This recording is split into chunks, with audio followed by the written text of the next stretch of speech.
तुम्हाला पुन्हा सांगतो की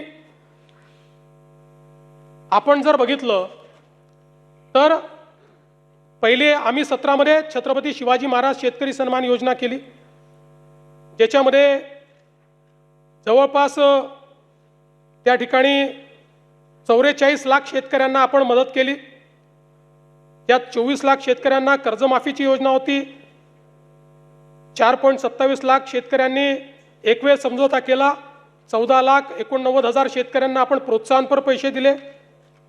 आणि मग जेव्हा महात्मा ज्योतिराव फुले शेतकरी कर्जमुक्ती योजना आली त्यावेळी रोहित पवारजी आपली माहिती चुकीची आहे।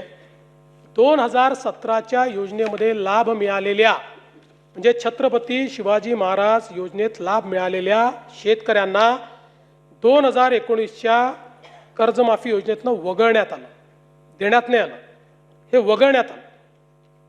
त्यामुळे या ठिकाणी 17ला लाभ मिळालेल्या शेतकऱ्यांना महात्मा ज्योतिराव फुले कर्जमुक्ती योजनेत लाभ मिळालेला नाही, त्यांना वगळलेला आहे। म्हणून आपल्याला मिळालेली माहिती वस्तुस्थिती दर्शक नाही आहे। एवढंच नाही, 2008 साली देशामध्ये कर्जमाफी झाली, त्यानंतर 9 मध्ये आपण आणली महाराष्ट्रामध्ये, 8 नंतर। आता 9 मध्ये देखील आपण ज्यावेळेस आणली त्यावेळेस 8च्या माफीमध्ये जे समाविष्ट होते त्यांना आपण वगळलं आणि इतरांना आपण 20,000पर्यंत त्या ठिकाणी मदत केली। मर्यादा जी होती ती 20,000ची मर्यादा होती।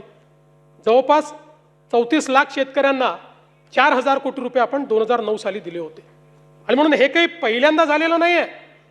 या प्रत्येक वेळी लगतची जी कर्जमाफीची योजना आहे त्या कर्जमाफीच्या योजनेतल्या जे पात्र झाले आणि ज्यांना लाभ मिळाला त्यांना वगळण्यात आलेलं आहे। आणि आपण जर बघितलं तर याच्यामध्ये परतफेडीच्या संदर्भातही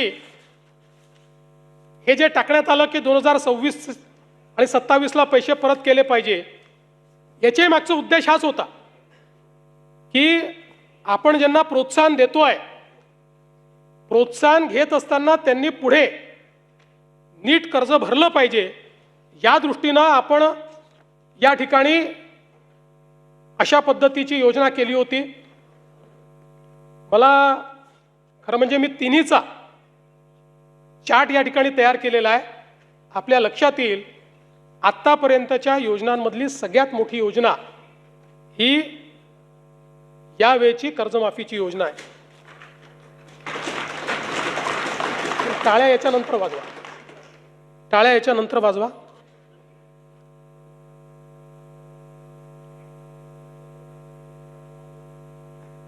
सातत्याने या संदर्भात अटी शर्ती आहे तशी मागणी होत होती।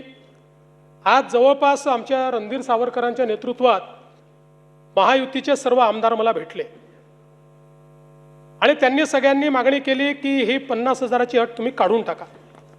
त्यावेळी त्यांनाही मी आकडेवारी दाखवली। मी त्यांना सांगितलं की अट काढल्याने आमच्यावर 3-4 हजार कोटीचा भुर्दंड येईल, फार येईल असं नाही, 4,000 कोटीचा येईल, 5,000 कोटीचा येईल, पण शिस्तीचा भाग म्हणून ही आणलेली आहे। त्यांना दाखवलं की समजा 1 लाखापर्यंत नेली तर 2 लाखच शेतकरी असे राहतात की ज्यांच्यावर त्या ठिकाणी त्यांना याचा फायदा मिळत नाही। पण तरी देखील सगळ्यांचं मत होतं की 2 लाख शेतकरी का सोडता, केवळ त्याच्याकरता शेतकऱ्यांमध्ये अशी भावना होईल की कोणाला ठेवलं आणि कोणाला वगळलं। त्यामुळे मी आर्थिक शिस्त सांगत होतो आणि ते लोक मला हे सांगत होते की आपण व्यापक विचार केला पाहिजे आणि शेवटी लोकशाही आहे, त्यामुळे लोकशाहीमध्ये त्यांचा व्यापक विचार मी मान्य केला। आणि आता हे जे महात्मा फुले कर्जमाफी योजनेतले जे लोक होते ज्यांना 50,000 रुपयापर्यंत आपण म्हटलं होतं त्यांनाही 2 लाखापर्यंत कर्जमाफी झाली। आणि त्यासोबत 26-27चा जो नियम आहे तोही वगळण्यात येईल। आता आपल्याकडे तर सगळं आहेच. 26 मध्ये कोणी कोणी पैसे भरले आहेत, जसं यांनी सांगितलं 95% लोकांनी पैसे भरले. त्यामुळे आता त्याच्या आधीच्या 3 वर्षातले कुठलेही 2 वर्ष ज्यांनी रेग्युलर भरलेले आहेत ते सगळे लोक याकरता पात्र होतील. पुन्हा सांगतो, पहिल्यांदा राज्य सरकारने हा निर्णय घेतलाय, यापूर्वी कधीही असा निर्णय झालेला नाही.